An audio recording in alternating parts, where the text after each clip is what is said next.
Pentagon blocks Ukraine from targeting Russia deeply, a controversial move in U.S. foreign policy.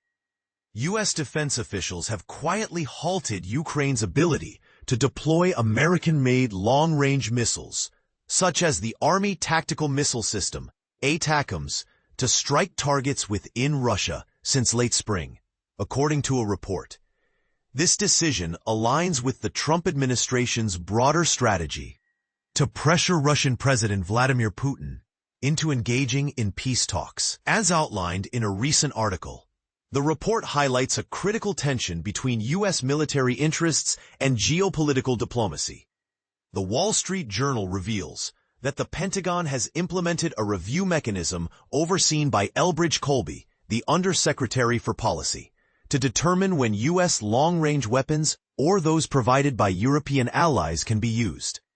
This process, which includes the UK's Storm Shadow cruise missile, requires approval from the Pentagon. The review system reportedly grants the Defense Secretary Pete Hegseth final authority over ATACMS deployments, which have a range of nearly 190 miles.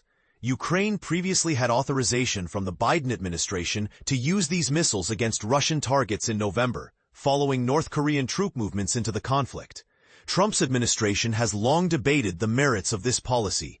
During a January interview with Time magazine, Trump expressed strong opposition to sending missiles hundreds of miles into Russia, calling it a mistake that escalates the war. He argued that such actions make it worse and emphasized the need to end the conflict. However, the administration's stance remains ambiguous regarding whether this policy constitutes a formal shift in U.S. military strategy. The U.S. has also been supplying Ukraine with new weapons, but only under conditions that require European nations to pay for them.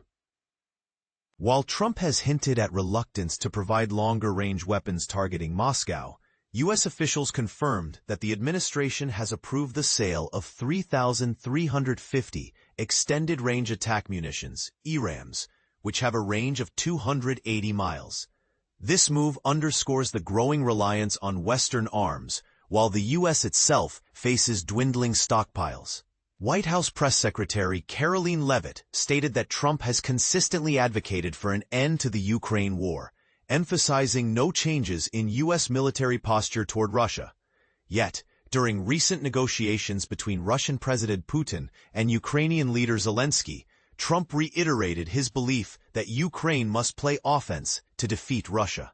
He likened the situation to a sports team with a strong defense but no offensive capability, suggesting that winning a war requires attacking an invader's homeland. This perspective has sparked debate about the ethical implications of military escalation. For context, the U.S. has also established secure channels for reporting stories, including SecureDrop, a platform that allows anonymous tips via encrypted messaging. The Guardian's Guide on Secure Communication Methods provides detailed instructions for users, ensuring privacy and anonymity in journalistic practices. In summary, this policy shift reflects complex interplay between military strategy, diplomatic efforts, and geopolitical tensions. As the war continues, the debate over whether such actions are necessary or counterproductive will likely remain central to global discussions.